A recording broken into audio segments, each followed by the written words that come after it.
صفات قرآن اور حدیث میں بیان ہوئے، آئیے ان پہ غور کرتے ہیں۔ مالک اللہ تعالیٰ سننے والا ہے، اللہ تعالیٰ دیکھنے والا ہے، جاننے والا ہے، حکمت والا ہے، طاقتور اور غالب ہے، بخشنے والا اور مہربان ہے۔ اللہ نے موسیٰ علیہ السلام سے کلام کیا، اللہ اپنے عرش پر مستوی ہے، وہ نیکی کرنے والوں سے محبت کرتا ہے، وہ آسمان دنیا پر ہر رات نزول فرماتا ہے، وہ خوش ہوتا ہے، وہ ناراض ہوتا ہے، وہ غضبناک ہوتا ہے۔ ان اسماء و صفات کے معانی ہمیں معلوم ہیں، اللہ کا خوش ہونا، اللہ کا غضبناک ہونا، موسیٰ علیہ السلام سے کلام کرنا، ہمیں ان کے معانی معلوم ہیں، ان کی کیفیت ہمیں معلوم نہیں ہے۔ اللہ ہر رات کے آخری پہر میں دنیا پہ نزول فرماتا ہے، معنی ہمیں معلوم ہے، کیفیت ہمیں معلوم نہیں۔ اللہ کیسے نزول فرماتا ہے؟ جیسے اللہ کی شان کے لائق ہے۔ اللہ عرش پہ مستوی ہے، معنی معلوم ہے، کیسے ہے؟ جیسے اللہ کی شان کے لائق ہے۔ اللہ نے موسیٰ علیہ السلام سے کلام کیا، قرآن و حدیث کی دلائل آگے ہم نے مان لیا، اس کی کیفیت ہمارے سامنے مجہول ہے، معنی ہمیں معلوم ہے۔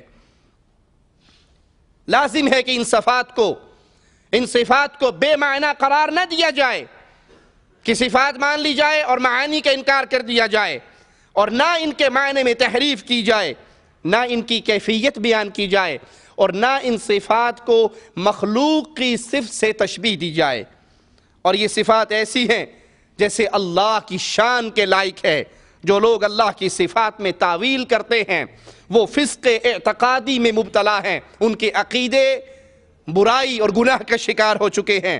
یقیناً وہ مفسرین بھی غلطی پر ہیں جو اللہ تعالیٰ کے عرش پر مستوی ہونے کی تعویل کرتے ہوئے لکھتے ہیں۔ سید مودودی تفہیم القرآن میں کہتے ہیں بہت ممکن ہے کہ اللہ تعالیٰ نے کائنات کی تخلیق کے بعد کسی مقام کو اپنی اصلاح محدود سلطنت کا مرکز قرار دے کر اپنی تجلیات کو وہاں مرتکز فرما دیا ہو، اور اسی کا نام عرش ہو، جہاں سے سارے عالم پر وجود اور قوت کا فیضان بھی ہو رہا ہو اور تدبیر امر بھی فرمائی جا رہی ہو۔ یہ بھی ممکن ہے کہ عرش سے مراد اقتدار فرما روائی ہو، اور اس پر جلوہ فرمانے سے مراد یہ ہو کہ اللہ نے کائنات کو پیدا کر کے اس کی زمام سلطنت اپنے ہاتھ میں لے لی۔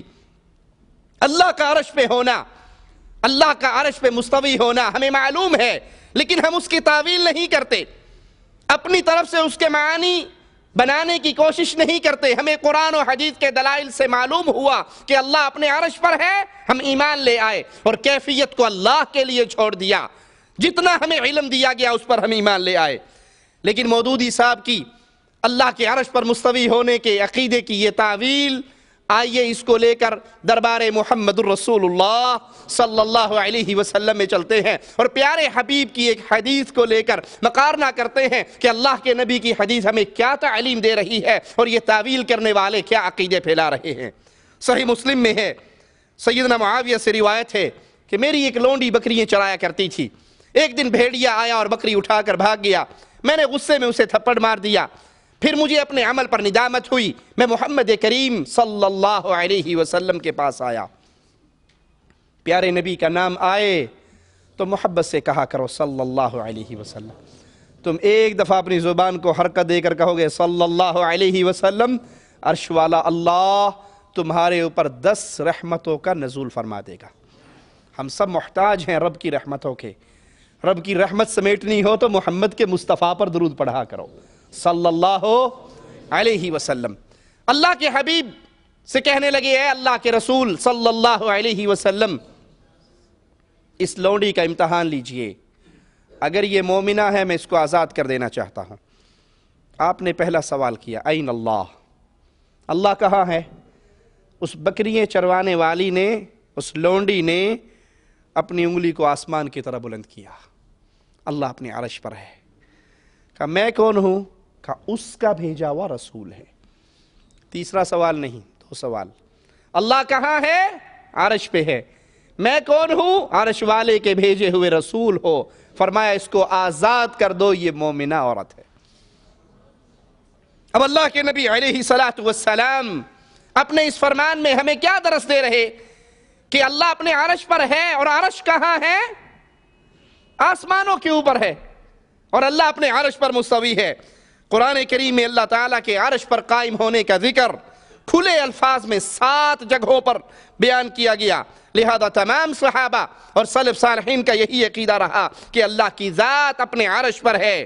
اس میں صحابہ کرام نے، ائمہ سلف نے کوئی تعویل نہیں کی۔ یہ تعویل ان لوگوں کی باطل ہے جو اللہ کی صفت کو ویسے نہیں مانتے جیسے قرآن و حدیث میں بیان ہو گئی۔ دین سازی اللہ کا حق ہے۔ اللہ دین بنا کر، شریعت بنا کر اپنی مخلوق کے لیے اتارا کرتا ہے، اور مخلوق کا کام رب کی بھیجی ہوئی شریعت پہ عمل کرنا ہے۔ شریعت سازی مخلوق کا کام نہیں ہے، قانون سازی مخلوق کا کام نہیں ہے۔ قانون ساز اللہ ہے۔ کسی کمیٹی کو، کسی ادارے کو، کسی اسمبلی کو، کسی پارلیمنٹ کو یہ اتھارٹی نہیں دی جا سکتی کہ وہ قانون ساز ادارہ ہے۔ 2/3 اکثریت سے جو چاہے قانون بنا دے۔ مخلوق کا کام خالق کے بھیجے ہوئے قانون پہ عمل کرنا ہے۔ انسانوں کا کام اپنے ہاتھ سے قانون گھڑنا کتنی عجیب بات ہے۔ یہ انسان کتنا جاہل ہو جاتا ہے دین کے معاملے پر۔ دنیا کی کوئی چیز جب آپ خریدتے ہو اس کے ساتھ بکلیٹ ملتی ہے یا نہیں؟ اب تو 100 ریال کا موبائل لینے جاؤ تو نوکیا والے اس کے ساتھ بھی کاپی دیتے ہیں۔ دنیا کی کوئی چیز، کوئی مشینری لے لو، وہاں آپ کو بکلیٹ ملے گی، اس کو ایسے آن کرنا ہے، ایسے آف کرنا ہے، ایسے چارج کرنا ہے۔ آپ لے کر آئے واشنگ مشین 110 کی، بکلیٹ ساتھ تھی، آ کر 220 پہ لگا دی، جل گئی، کمپنی واپس لے گی؟ جی نہیں لے گی۔ کیوں؟ وہ کہے گی بھائی اندھا ہے، یہ دی تھی ساتھ، اس کو پڑھتا، اس میں لکھا تھا یہ 110 ہے، اسے 220 پہ نہ لگانا۔ اور عقل مند سب سے پہلے مشینری آتے ہی اس کی ڈائری کو کھولتے ہیں، بکلیٹ کو چیک کرتے ہیں کہ کمپنی نے، جس نے یہ بنائی ہے، اس نے اس کے استعمال کے طریقے کیا بتائے ہیں۔ کوئی ایسا عقل مند بھی آپ نے دیکھا جو ٹیپ ریکارڈ لائے اور جو کمپنی نے اس کے ساتھ ہدایات دی ہیں انہیں پھاڑ کے پھینک دی اور اپنے پاس سے نئی ہدایات بنائے؟ ساڑی بوے گا نا، فائدہ نہیں اٹھا سکے گا۔ لوگوں، چھوٹی چھوٹی دنیا کی چیزیں تمہیں یہ سبق دیتی ہیں کہ جس کمپنی نے یہ بنائی ہے اس کے استعمال کا زیادہ اچھا طریقہ وہی بتا سکتی ہے جس رب نے آپ کو اور مجھے پیدا کیا ہے۔ ہمیں زندگی گزارنے کا طریقہ خود بنانا ہے۔ ایک واشنگ مشین اور فریج، ایک کیمرہ اور ٹیلی ویژن اور موبائل کے لیے تو مانتے ہو کہ اس کو آپریٹ کرنے کے لیے لازم ہے کمپنی کی ہدایات پہ عمل کیا جائے، لیکن انسانوں کے لیے نہیں مانتے کہ جس رب نے اس مخلوق کو پیدا کیا ہے اس خالق نے زندگی گزارنے کے لیے ایک کتاب، ایک کلام، قرآن حکیم، فرقان مجید ہمیں دیا ہے، ہم اس کے مطابق زندگی گزارے، بلکہ اس کے مقابلے پر اپنی اسمبلیوں کو، اپنی جرگوں کو یہ حق دے دیتے ہو کہ 2/3 اکثریت سے جو چاہے قانون پاس کر دیں۔ رب کے مقابلے پر بننے والی قانون ساز ادارے وہ اللہ کی حاکمیت کے ڈاکو ہیں۔ انہیں مسلمان کہتے ہوئے شرم آتی ہے جو یہ سمجھتے ہیں کہ قرآن اس دور میں لاگو نہیں ہو سکتا، اسلام اس دور کی ضروریات کو پورا نہیں کر سکتا، ہمیں خود چاہیے ہم بیٹھ کر زندگی گزارنے کے قوانین مرتب کریں۔ تم رب کو بتانا چاہتے ہو کہ اللہ چور کی ہاتھ کاٹنے کی سزا، شادی شدہ زانی کی سنسار کی سزا اب یہ پرانی ہو گئی ہے، اس دور میں لاگو نہیں ہو سکتی، تم رب کو تعلیم دینا چاہتے ہو؟